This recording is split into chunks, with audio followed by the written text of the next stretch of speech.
Hi, எல்லோரும் வரலட்சுமி பூஜை நல்லபடியாக கொண்டாடியிருப்பீங்கன்னு நினைக்கிறேன். நாங்களும் எங்கள் வீட்டில் நல்லபடியாக கொண்டாடினோம். எல்லோரும் ஒவ்வொரு மாதிரி ஃபாலோ பண்ணுவோம்.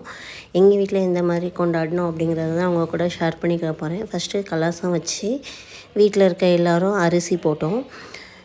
அதுக்கப்புறம் பாப்பா கிட்டேயும் தங்கச்சிக்கிட்டேயும் கொடுத்து வெள்ளி தங்கம் இதெல்லாம் போட்டுட்டு வீட்டில் இருக்க எல்லாருமே காயின் போட்டு அந்த அரிசி அந்த கும்பத்தோடு எடுத்து கொண்டு போய் வாசலில் வச்சு பூஜை பண்ணினோம்.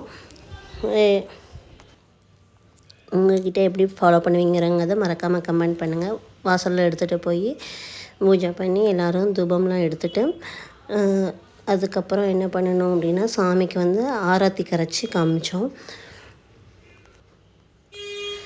அப்படி தான் அம்மனை உள்ளே அழைச்சிட்டு வந்தோம். ஆரத்தி காமிச்சு அதுக்கப்புறம் பாப்பா கிட்டே கண்ணாடி இருந்துச்சு, அவள் கண்ணாடி காமிச்சா.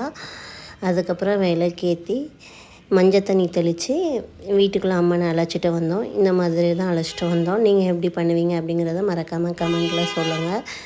எங்களுக்கு தெரிஞ்ச மாதிரி நாங்கள் ஃபாலோ பண்ணியிருக்கிறோம். அதுக்கப்புறம் அம்மனை கொண்டாந்து பூஜை ரூமில் வச்சுட்டு மார்னிங் இந்த மாதிரி தான் அழைச்சிட்டு வந்தோம். அதுக்கப்புறம் ஈவினிங் தான் பூஜை பண்ணினோம். எல்லாருமே அப்படி தான் பண்ணுவோம்.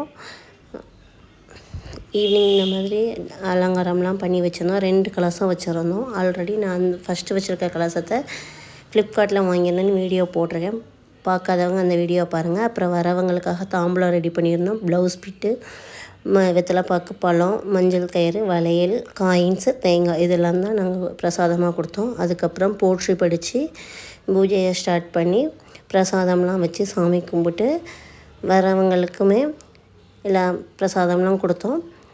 நீங்கள் எந்த மாதிரி கொண்டாடினீங்க அப்படிங்கிறத மறக்காமல் என் கூட ஷேர் பண்ணிக்கோங்க. இந்த வீடியோ பிடிச்சிருந்தா லைக் பண்ணுங்கள். தேங்க்யூ.